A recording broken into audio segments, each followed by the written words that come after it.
Welcome everyone to the Hexis Cyber Solutions webinar called Rules of Engagement, a call to action to automate breach response.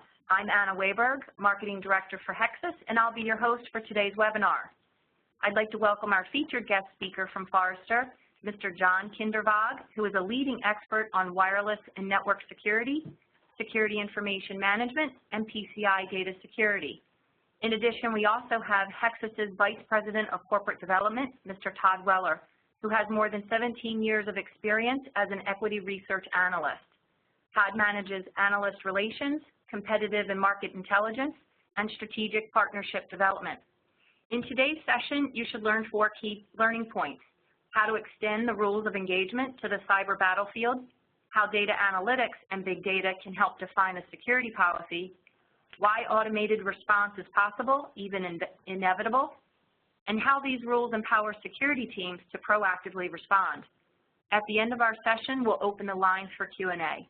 With that, I'd like to turn it over to our guest speaker, John, so let's get started.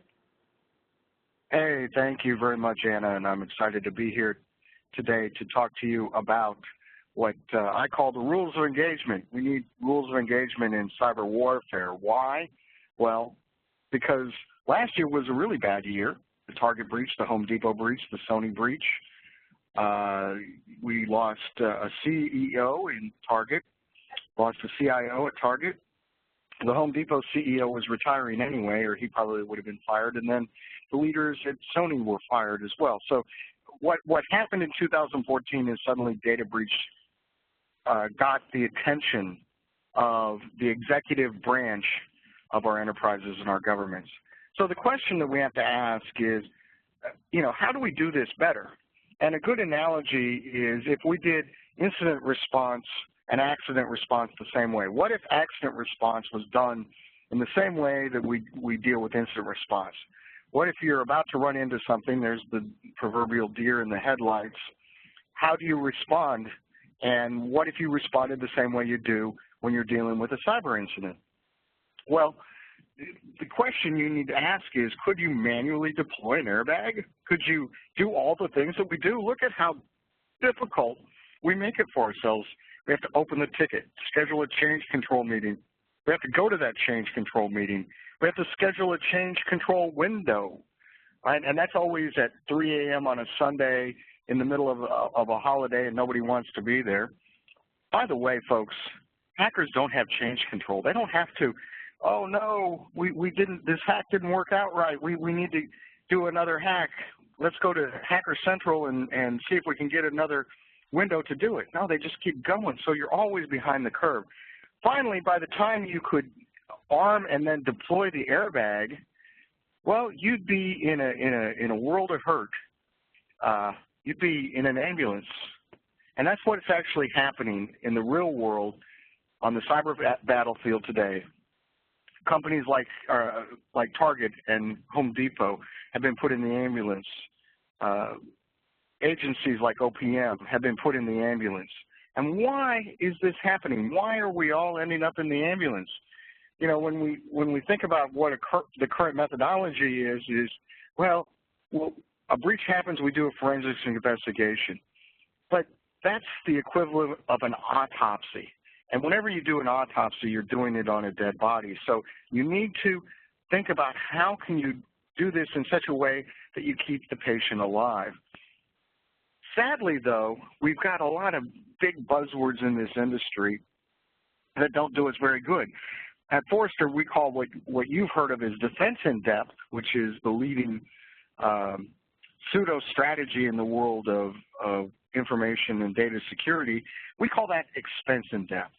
Because the great thing about that strategy is that somebody can sell you something for any particular reason. There's no strategic reason for deploying it. So you end up making systems and technologies and controls that are too complex to actually manage and work. And everything is too manual. We have to have a lot of people involved in the response process because we're so afraid that we might stop some good stuff that will allow bad stuff to happen. And so this is the fundamental problem. This manual process is what has to change. And ultimately, we need to reduce friction in our environments. When we talk about friction, you know, we often talk about creating friction for the adversary so that their job is more difficult, and that's always a good goal. But oddly enough, most of the friction we actually create isn't for the adversary, it's for our own internal jobs. We're not very agile. So you can see here, this is our targeted attack hierarchy of needs. And it starts with an actual security strategy. Compliance is not a security strategy. Doing what your vendor says is not a security strategy. Then a dedication to recruiting and retaining staff. Boy, good people are hard to find. And then we need to focus on fundamentals, but ultimately what's going to start making our ability to solve problems in an easier, more effective, and more profound way is an integrated portfolio that enables orchestration. Because if I have orchestration, then I can be more agile. And if I can be more agile, I can stop things quicker. And maybe we'll diagnose the problem before it becomes a data breach, before it becomes a dead body that needs an autopsy. So we need to focus on integration and orchestration, and this will make us more agile and allow us to respond to attackers. So what does this mean in real-world terms? Well, when we send a physical warrior out to the battlefield, they have a rules of engagement document. You've seen a lot of war movies. A lot of you have been in the military. You know that there were rules of engagement. Here's an example of one. Letter B, hostile fire may be returned effectively and promptly to stop a hostile act. You know what to have. You as a soldier know what to do if you're fired upon. But on the cyber battlefield, we act like every single attack is the first time any attack has ever happened in the history of the world. So step one, light your hair on fire and run around and panic. Step two, start going to meetings and asking what should we do. Well, these are the wrong things to do. We have to be empowered through a rules of engagement type of document that allows us to do what needs to be done. Because I know at most of these big breaches, I've been inside some of them, and there was always somebody who knew what to do, and there were technologies that were helping understand what needed to be done, but people weren't allowed to do it. They weren't empowered to do it. So when we look at this idea of rules of engagement, an ROE, we have three big things that are the themes here. One is what we call declarative security. The second is automated response, and that scares everybody. Oh, what if automated response? Oh no, the cyborgs are going to take over. And then third, empowerment. So we need to open our minds and let's look at these things in a new, unique way, because the way we've been doing things in the 20th century and brought it over into the 21st century is not working. We've got to get new ways to deal with the cyber battlefield, my friends. And the ways that we have been doing them up to now, that is the Paleolithic era of internet time. If you think about, if you're doing anything in security, mostly the way you did it in 1999 or 2000, that's really, really old, and it's not very effective. So declarative security, what does that mean? Well, declarative security means that the business gets to declare what the security needs are, and the business has to make a decision and say, here's what I want to accomplish. Not just a standard, oh, be secure, be compliant, but much more detailed. I want to make sure that we don't end up on the front page of the Washington Post, and do whatever you need to do to make that happen. And from that, security translates that into a policy that can be implemented. And finally, your operations team will implement the policy. Now, one aside here, we see a huge movement to consolidating security and infrastructure operations into a single team. We call that converged operations. That's an easy term. And if you're not doing that, if you've got silos and borders and perimeters between your various teams, you're not going to be very effective. And this is why we need to collapse operations into a single team so that they're incentivized to do what's right for the business, not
Okay, I hope I'm back. Can you guys hear me?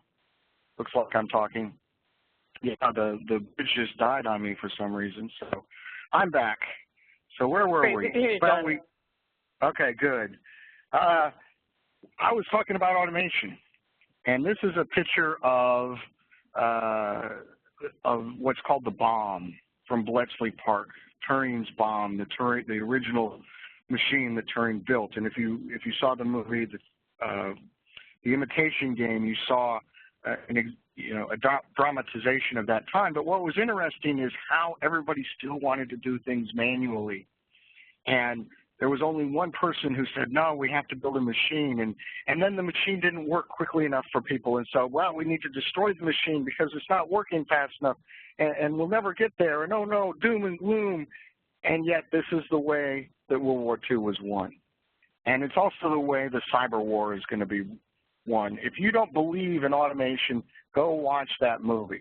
Go study some history. And you'll see that the only hope we have is automation. We can't do it manually. And the only reason we would want to do it manually is for CYA purposes, because we don't want to be blamed if something else happens. You know, what if the machine screws up? Oh, no, why wasn't a person involved in that? Well, there's a whole lot of things that machines are better at. And analyzing threat and attack and potential breach data is a great example of something that a machine is much better at than a human being. So we need to define policy to automate a response. This is how we're going to do that. So I'm going to give you a block diagram, a workflow about how we envision this happening. So if we take our declared policy and feed it into our security analytics tool, we can start getting deeper and deeper analytics that are not just about some abstract concept of a threat, but relate to a specific policy and the way we think about how we want security done in our organization. So security analytics is not traditional SIM. It's not traditional anything. It takes big data. The big data revolution powers all this stuff, so we can throw all of our data into there, and then we can analyze it, and then we can report and present on top of that and make it consumable in new and unique ways, and this is going to allow us to automate. But it means we need more data, not less. We need more data so that we can parse it out and get context, because a lot of the data that we're using today, just we don't have any context how it relates to anything. And the main thing that it needs to relate to is a couple of ideas. One is we need to ingest more IT data, not just syslog, not just threat intelligence. Holy moly, threat intelligence. I'm not sure that that's going to provide very much value to most of my customers. We need to see what the context is in our own environment, because all that IT data, whether it's internal, external, it's going to contain some threat activity into it. And we need to be looking much more at the inside, not just the outside. So most breaches, Target is a great example, they weren't looking at the inside at all. The Target breach had malicious actors in there for a significant amount of time who were installing software and even upgrading software, and no one even knew it. Look at the U.S. Senate report, and you'll see a discussion of how they upgraded their data exfiltration software that they had put in there. So we need to have more insight into the packets themselves, and then we need to add data identity. We need to understand the data that is being accessed. That's blind for almost everybody out there. So you need to think about data itself in a new way and apply ideas around identity to data, because just like a user has an identity, data can have an identity too, because they're both just packets. And ultimately, this will allow us to do deeper analytics. And the analytics don't have to be predictive. They don't have to be necessarily fancy. They need to be contextual. And so at Forrester, we talk about creating a response index engine. And what does this mean? Well, what it means is we have to understand two things. We need to understand our confidence in a particular attack or threat and the impact that it will have to our business. We're not talking about traditional risk here, because risk wants to assign probabilities that aren't very valuable in the cyber world. What we need to talk about is how confident we are that what is happening is really a bad thing, or it's really a true thing, right? Because we don't want a false positive. And then we want to compare that to the impact that it potentially will have to the business, especially as it relates to the data. You know, this entire business needs to shift from input metrics, what are the bad actors who are trying to intrude on our network doing, to output metrics, which is one thing, stopping the exfiltration of toxic data into the hands of malicious actors. OPM got in trouble because its data was exfiltrated. Everybody gets in trouble because their data is exfiltrated. So you hear people say, well, we can't do prevention anymore. No, you probably can't prevent all the intrusions, but by golly, we all better figure out how to prevent the breaches, or else we're all in trouble. And we probably just should give up and just assume that we can never do this. So if we have a response index engine, we can have some simple things that allow us to make a binary decision about a piece of data. So if the confidence is X, a particular number, 88 or above, let's pretend, that the business themselves set from declarative security, then block that traffic or that report. If it's lower than that, just report on it and we have metrics on it. If it's higher, if it's at that level or higher, block it. Make an automatic stop and create some action. We have to not only just measure, but we actually have to have action, and that's what's missing is real action. So because the response is defined by security policy, the security team is empowered to act. This is the empowerment piece. If we don't empower people to do the right thing, if they are afraid of losing their job, we will never solve this problem. So too much is about the blame game, not being blamed. Oh, I need to CYA. And that's what we have to get over. That is the fundamental problem that's keeping us from actually achieving any greatness. So it's the empowerment thing that I want you to really focus on, because the idea of rules of engagement, yeah, that's a tactical response to a potential data breach, and it automates that response and makes it easier, and eventually all of that stuff is going to happen. You cannot fight automation, just like you couldn't fight mobile and you couldn't fight cloud. It's going to happen. But the real key is if you do it right, it's all about empowerment, right? Because look at this 2015. Look at what's happened this year. Anthem breach, Office of Personnel Management. Look at what happened to the Polish airline, where a plane was grounded because of a hacking incident. Now, that's not necessarily a data breach, but it's the same concept. And all of these things affect the business. That's what I want to point out. It's not just an irritation internally to security and operations teams. It is something that profoundly affects the business.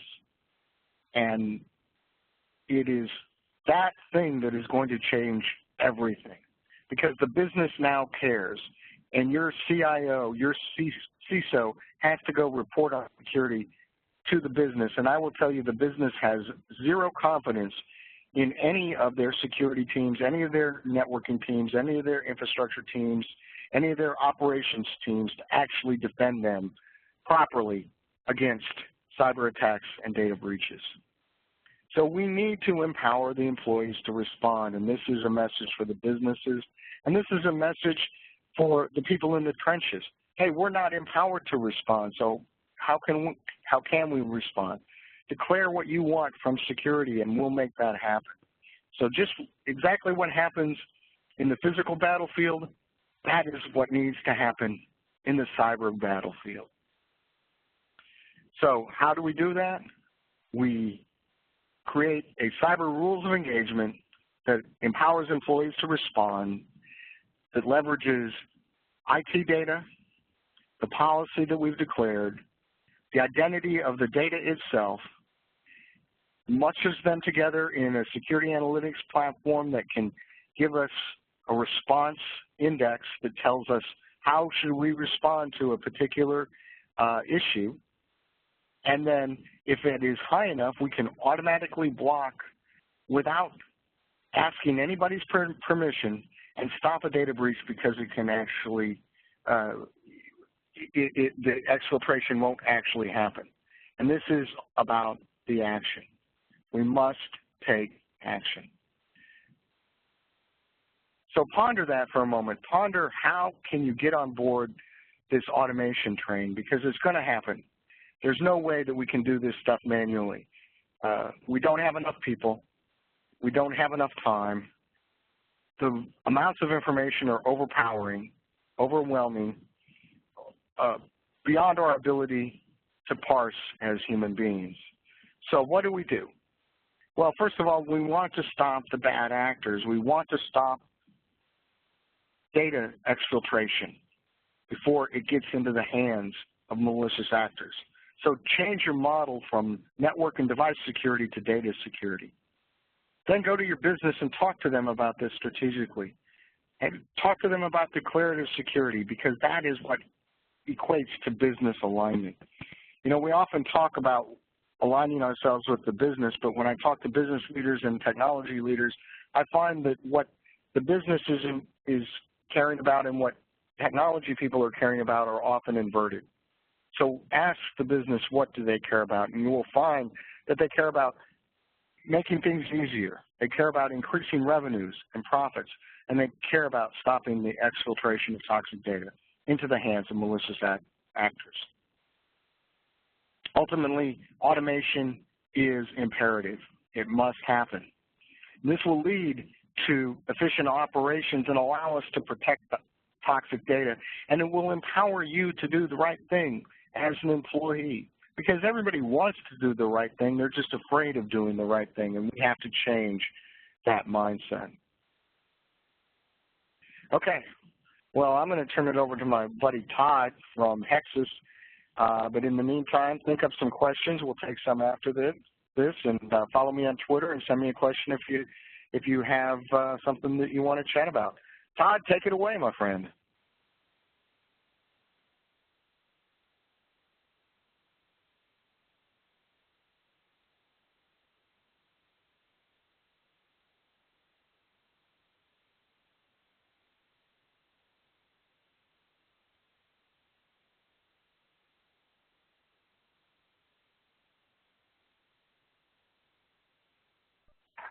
Interest in security automation.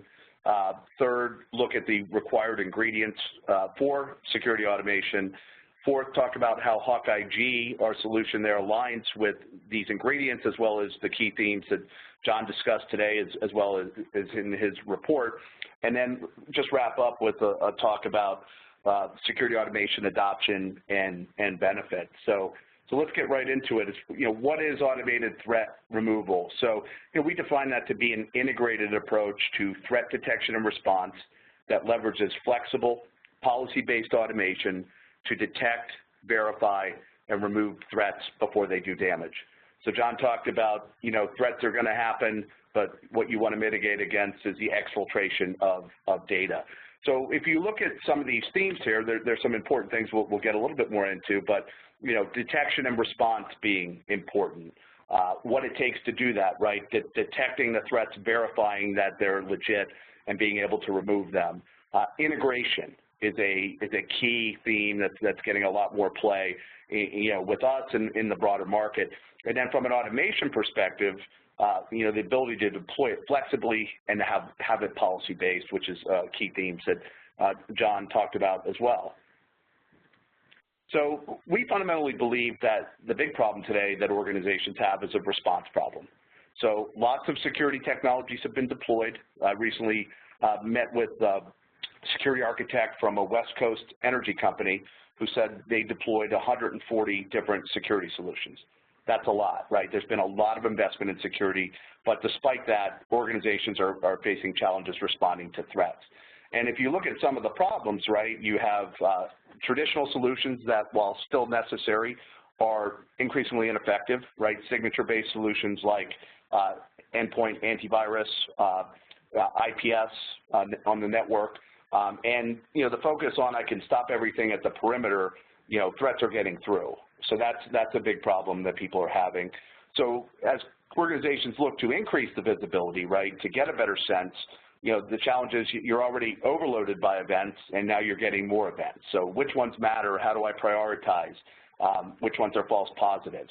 And then, the biggest challenge I think that all organizations are facing is just, not enough skilled people to respond fast enough. So even if you are the largest companies that have security budget, are fortunate enough to be able to, have a SOC, buy a SIM, have an incident response team, it's tough for you to scale that. And then for many companies that are resource constrained, they just don't have the resources to do response in general. So if you sum it up, the three problems really are about visibility, verification, and response.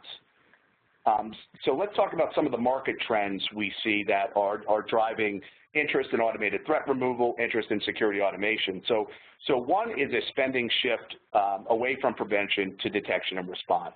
Now, when I tend to think about security, I think prevent, detect, respond.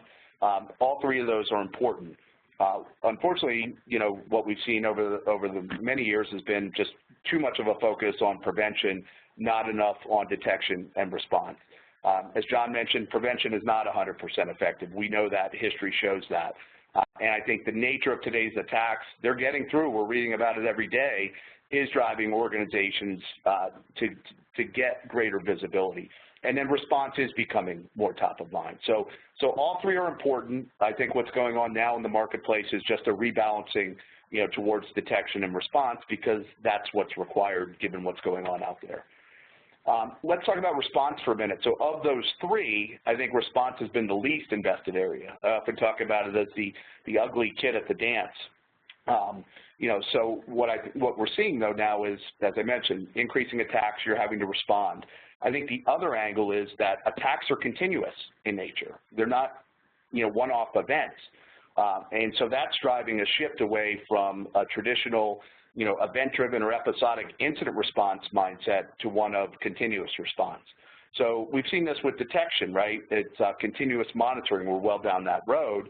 We're seeing it more with response. So that's driving more investment in people, process, and technology. It's making it so that, it's not just a one-off, call up an expensive consultant. You have to have a continuous response model. And in order to do that, it requires the increasing use of automation. So why is automation necessary? So the biggest reason, right, and the first thing I will say is, human assets are critical, right? Having skilled security analysts, skilled incident responders is immensely important, right? And automation is not about replacing, these experts. Sorry about that. So it's not about replacing, but these types of folks, right, are tough to find. And humans are also tough to scale. So it's well documented that from an unemployment perspective in many geographies, including our local Washington, D.C. area, it's a 0% unemployment. Here's some data from Burning Glass Technologies that shows that, the growth of cybersecurity postings relative to other IT postings from 2007 to 2013. Cybersecurity is growing at twice the rate, and it takes a lot longer to fill cybersecurity positions as well. There's a quote there from a person on BlackBerry's incident response team. They're just talking about if you take it down a layer, looking for incident response people is the hardest that she's seen. So that's a challenge for everybody. Another driver of automation is the fact that attacks are increasingly automated. So this is data from 451 Research. They asked, what do you consider to be the greatest information security threat you're facing today? Number one on the list was automated malware. So if attackers are using automation, I think it makes sense that to defend, you're going to have to use automation more as well. So Forrester and John and Stephanie Bolaros wrote this late last year, this report called Rules of Engagement, a Call to Action to Automate Breach Response. And, if you are a Forrester subscriber, I'd encourage you to check this report out. Honestly, I read the report, and John and I had not had a ton of interaction, but when I read the report, it really resonated with me because it really was well aligned with our strategy and vision here at Hexus, right? So calling for the need for automation, but also you need those rules of engagement to use it. Another key theme was that security automation is inevitable, and within the report, right, what do you need? You need better tools to detect breaches. You've got to have those policies, those rules of engagement, the response index that John talked about. So let's turn to what are the essential ingredients, from our perspective to get to security automation. So it does come down to visibility, verification, and automated response. So I'll dig a little deeper into each of these areas and talk about kind of some of the trends we're seeing, right? So visibility is about ensuring your environments are properly instrumented to detect threats, right? We know that threats are getting through, so many organizations still have visibility challenges. What we saw over the last 2 years was really a focus on deploying network-based sandboxing solutions. And that's a behavioral-based approach. And this is often what we see with security, right? Solutions are deployed on the network first. Why? Because it's easy. You can put it in a few places, you can put it in span mode, and then as you become more comfortable, put it in line and use more capabilities. But what's becoming increasingly clear, right, is that just having a view of the network isn't good enough. So we're seeing now the focus shift to endpoint visibility and control, next generation endpoint. When you think of advanced threats, right, there's no silver bullets, right? So I often look at the frameworks from industry analysts like Forrester. And so this is Forrester's advanced threat detection framework, and it tells you, you need multiple pillars to be able to detect advanced threats, right? Sandboxing is upper left, that's important, but you also need the endpoint capabilities, you need network analysis and visibility, and all that's going to be underpinned, right, with, analytics as well as threat intelligence. So what do we take away from frameworks like Forrester's is, sandboxing is important, but it's just one component of defense, and there's numerous examples where malware is increasingly sandbox aware and evading. The other takeaway is, you need visibility on both endpoints and the networks. You can't just have one or the other, and you really got to look and correlate both.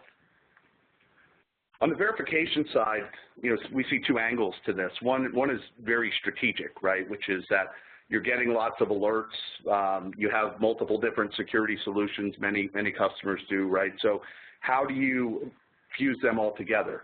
And how do you corroborate to figure out which ones matter, right? And that will help from not only a detection perspective, but prioritizing which alerts you need to investigate and respond to, and how you're going to go about it. The tactical verification angle really stems from what we've seen the last 2 years with the deployment of network sandboxes, which is I get an alert, it says there's something bad here, yet you go look at your endpoints, and because the endpoint doesn't look like the environment on the sandbox, it's not a true infection, right? So a lot of organizations we talk to have a big challenge chasing ghost alerts, and again, resources are scarce, time is scarce. We don't have time to be kind of inefficiently dealing with that. So that's a tactical verification angle. Automated response is the third ingredient. Right, you need to have a collection of countermeasures that you can use. Again, being able to flexibly deploy those based on policy defined by you, the user. You need to be able to operate those in any combination. It might be fully automated here, machine guided here.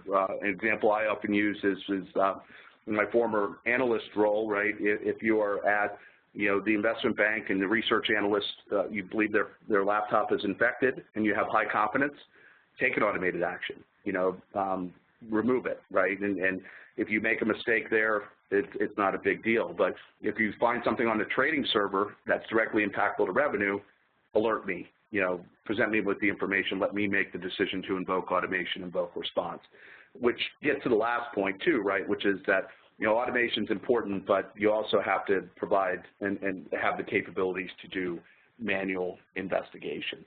So those are the ingredients you need, and this is kind of but wait, there's more, and the more part is that you need to mix them up so they work together, right? So each of these on their own are important, but integration is critical.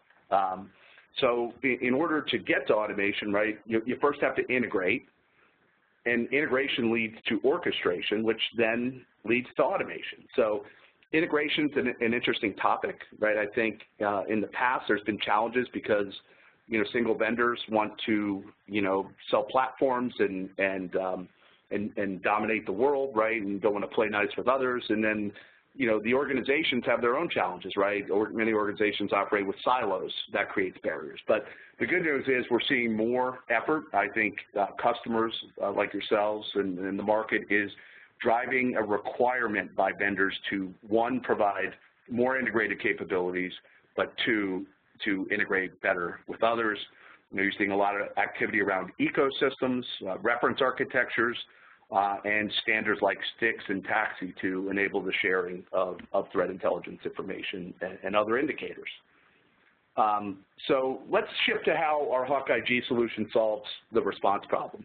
So it does integrate detection, verification, and threat removal, automated threat removal, right? So from a detection perspective, it's an integrated platform. Consists of real-time endpoint agents, network edge detection, so we have network sensors that can sit span mode or in line. And then, we're also integrating with third-party providers like Palo Alto Networks, FireEye, Splunk. From a verification perspective, being able to, look at both the endpoint and the network to correlate, it helps to kind of confirm the threat, so giving you that full visibility. And again, also from a verification, being able to integrate with other threat indicators like we get from Palo Alto and FireEye. And then the removal side really is that full arsenal of countermeasures that can be run automated and machine guided. And again, the view is, let's detect and respond and ultimately remove the threat before the breach, before the exfiltration of data. So looking at these a little more closely, right, from a detection perspective, we have our network sensor, which is focused on outbound command and control. We have our persistent host sensor that has multiple detection capabilities, so it's signatureless or behavior-based. We have 174 heuristics, that are looking at static and dynamic indicators around files and process. We're bringing in 19 different threat feeds. And, while we're primarily focused on signatureless, we know that signatures are still relevant, right? So we do have a, as well a database of, over 40 million known bad kind of MD5s that are integrated as well. And then, as I mentioned, we're, directly integrating today with Palo Alto, specifically bringing in their threat indicators from the threat prevention module within the next-gen firewall, wildfire alerts, and then for FireEye, we're bringing in NX alerts.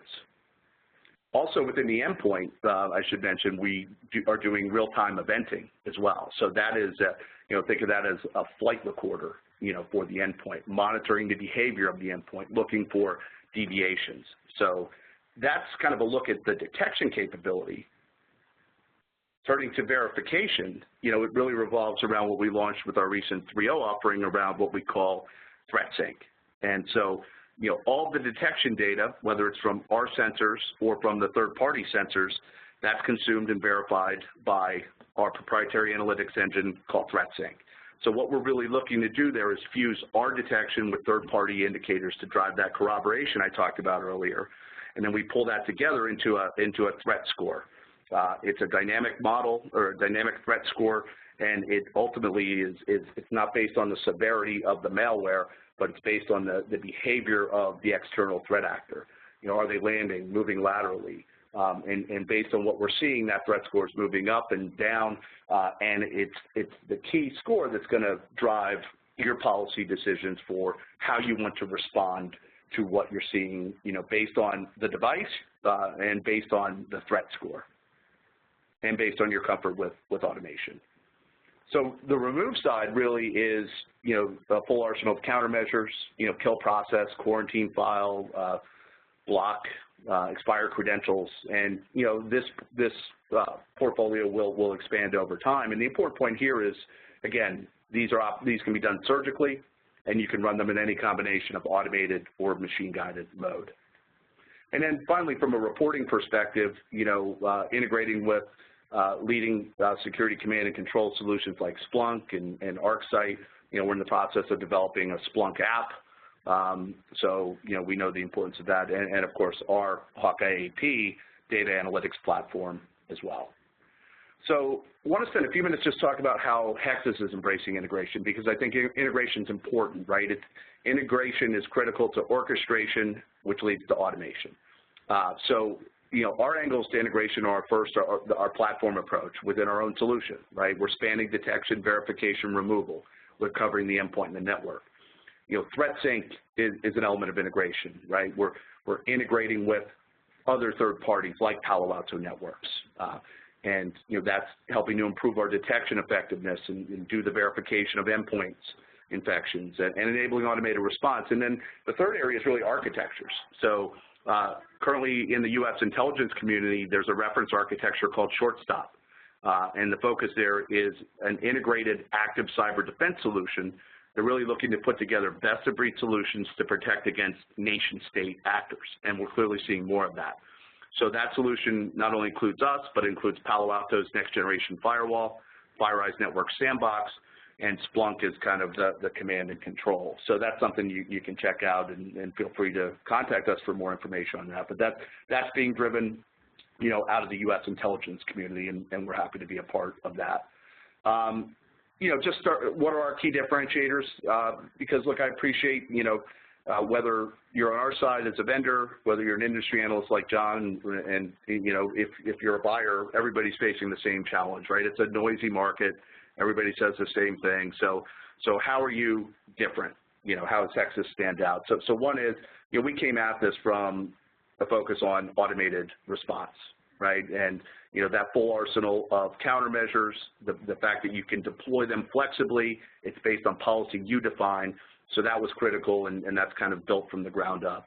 Second, you know, I think our endpoint sensing capabilities, right, kind of having multiple capabilities on the endpoint, you know, not just real-time eventing, that's important, but we have the heuristics as well. Covering both endpoint and network is important. The threat sync analytics is a critical differentiation, and what we're able to do with our third-party integrations. And then the fact that we are an integrated platform spanning different areas. And the last thing I mentioned, which I think is also a critical point, right, is, you know, our parent company, KYW, and the DNA that was, you know, injected into Hexus at its formation, and is still a part of our DNA today and still inherent in our solutions, which is that military-grade cyber expertise, right? KYW's focus is on offensive cyber, helping U.S. intelligence agencies to, you know, man cyber missions, to, you know, they train pretty much everybody that does those offensive missions, and they equip building complete cyber weapon systems, including the cyber bullets that come out of them. So those are the differentiators. So, you know, again, back to the call for automated response, we agree with, and, you know, better tools to detect breaches, the policy. I think that's the response index, you know, and as I said, when I read this, John's report initially, it was really in sync. You know, I guess the pun is intended there with our threat sync, but it was totally consistent with what we were coming out with 3.0 and the vision. So just closing out, what about adoption from security automation perspective? You know, we typically see crawl, walk, run, right? Very few customers are going to go fully automated today, right? So it's a process. The early win use cases we see out there are, you know, getting a network alert and verifying that there's an actual infection on the host. Reduce that ghost alert problem. You know, looking at automated removal of nuisance malware, right? So a lot of the alerts we're dealing with are nuisance malware. So despite all the security technology, there's still a lot of known bad stuff kind of getting through. So get rid of the nuisance malware, free up your staff to focus on the threats that matter. And then as far as how customers can adopt this technology, right, you can buy and operate automation platforms like we offer, or it can be consumed via managed service. So there's definitely flexible options for how you can, you know, utilize and get access to security automation. And as far as the benefits, right, I mean, you're going to need to increase your response time. You have to shift from incident response, you know, call up the consulting firm to come in, to a continuous response model. Attacks are going to continue to happen, right? We've seen in the last few weeks, OPM, Sally Beauty Supply, experienced another high-profile attack. They experienced high-profile attacks in 2014. So you got to increase that response time. It's going to improve your security posture. And then really, I think an important value prop here is that automation is going to really serve as a force multiplier for what everybody has to deal with, which is scarce human security resources. So that's it for me. At this point, we'll open it up to questions. Okay, great, thanks. So we do already have a couple of questions that have come in. And John, it looks like the first question is from you, from our participant named Ben. So John, who in your opinion should be involved in setting an organization's ROE, rules of engagement? Who should be those people with a seat at the table? Well, you want a combination of business leaders and technology people to make that decision, but you have to engage the people in the business who really count and can help you empower the people in the right way. So I recommend a chief data officer if you have that. Of course, the CIO and the CISO are the technology leaders, but the business leaders would be a chief data officer, a chief privacy officer. Oftentimes, engaging with the chief legal officer will be very helpful, and then ultimately it has to be passed by the president and CEO of a company. But there's a lot of people who are whose parts of the business are at stake, whether it's legally, whether it's from a compliance perspective, or maybe it's from what drives the business. So I have a manufacturing company where this is all being driven from the vice president of manufacturing because that's where they generate their revenues. So where do your revenues come from? Whoever is in charge of that is a good person to bring in and give them a seat at the table. Okay, great, thank you. The next question is for you, Todd, and it comes from guest Jerry. What do you see as the main reason for slow acceptance to automation? Yeah, that's a great question. And, I think it goes back to a couple of issues, right? So one, traditionally, a lot of security detection's been noisy. There's been a false alert problem, and so people have to get more confident. So, I think we've been down this road before, right? The analogy I like to use is, in the early days, you had intrusion detection systems, right? And they were, it was a new way to get visibility into bad stuff going on in your network. But what happened with IDS in the early days, it was very noisy, and it had to be tuned. So what happened, though, was IDS went through a transition where it evolved to what was called intrusion prevention systems. The two different aspects of that were the device was going to be put in line on the network, and it was going to be able to block, use automation to prevent, right? So it took some time for that, right? Because of the false positive concern, customers had to get confidence in the detection. At the time there was also a concern about would it disrupt your network. I think we're past that kind of issue for the most part. But ultimately today, IPS is deployed predominantly in line, and people are using the automated capabilities. So I think we're seeing the same thing with the network-based sandboxing today. First deployed in span mode. As people get confidence, they'll deploy it, more in line. So I think it's just a process, right? I'm sure, airlines were scared about autopilot flying airplanes for a while, but ultimately that's where we're headed. Okay, great. Thanks, Todd. Todd, actually, this next one's for you as well. This is from our guest, Christine. Can you just give us a little bit more detail around solving ghost alert problems? Yeah, sure.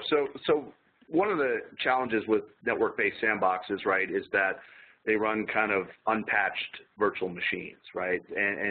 Or said another way, too, the virtual environments being run there may not accurately reflect what your true endpoints look like, right? So therefore, you could be on version 2 of a application on the sandbox, but you're up to 3 or 4, right, on your real endpoint. So just because a network sandbox detonates an object and says, hey, there's something bad here, because of that delta, doesn't necessarily mean that your endpoints are infected. And so you have to be able to confirm that, right? And so the way to confirm that is to, leverage, a sensor on the endpoint that has the awareness, right, that can look, for example, so when we do verification, you know, an easy way would be, right, if you have an MD5, you can see if something's there, but, you know, the world's not that simple, right? So our heuristics come into play, or real-time eventing come into play, you know, looking to confirm that something is really bad, because ultimately, if there's not an endpoint infection, we don't want folks wasting their time with that. And if there is, then we, you know, can contain it and use automation to remove it or take the proper response to that. Okay, great. Thanks, Todd. And then, John, for you, looks like the last question here from our guest, Phil. Can you clarify what orchestration means? You mentioned that a couple of times in your presentation. Well, orchestration is really just about how easy is something to manage, and managing it in the least intrusive, most centralized way. So orchestration has become a term that is caught on. I mean, it's meant to allow you to think about the conductor of an orchestra and how just with standing in the middle of everything and with a flip of their wand, they can create beautiful music. So that's what we're trying to accomplish, is something that stands in the middle of everything and controls other players. So that's the thing that I think is valuable about orchestration. Okay. Hey, John, it's Todd. I got a question for you. Sure. So as you look at some of the ecosystems that are emerging, you know, you got Intel McAfee doing things around threat intelligence exchange, you know, Cisco. I mean, which ecosystems do you see gaining momentum? And then maybe talk a little bit about, you know, standards, how you see kind of sticks and taxi, you know, and other kind of standards playing in there. Well, you know, I'm not a big fan of standards necessarily, because I see standards somewhat as an inhibitor, because if you have some innovation outside of the standard, it becomes hard to make the innovation happen. So I think you'll have bidirectional APIs that may talk to a standardized exchange like sticks or taxi, but what McAfee's doing is really much more of an API than it is a standard. So orchestration will be empowered not because of standardization, because as soon as you put a hard set of parameters around something, what happens when something new happens? What happens if there's an innovation, a new way to do something, and it falls outside the standard? Well, you're hamstrung. But using APIs and all of this technology surrounding how we ingest or give away other pieces of information, that's what's going to be exciting about this whole orchestration movement. Thanks. Okay, very good. And to just address a couple of the questions about the PowerPoint, the Hexus slides will definitely be available, as well as this is being recorded for on demand in case folks join late or you want to share this with colleagues. So at the end of the day, if you like what you've learned here today and are interested in learning more about automation, I invite you to contact us through info@hexuscyber.com or check out our website at hexuscyber.com. And please, I invite you to follow us on Twitter and connect with us via LinkedIn. So thank you for joining us for our call today. This concludes our webinar. Have a great day.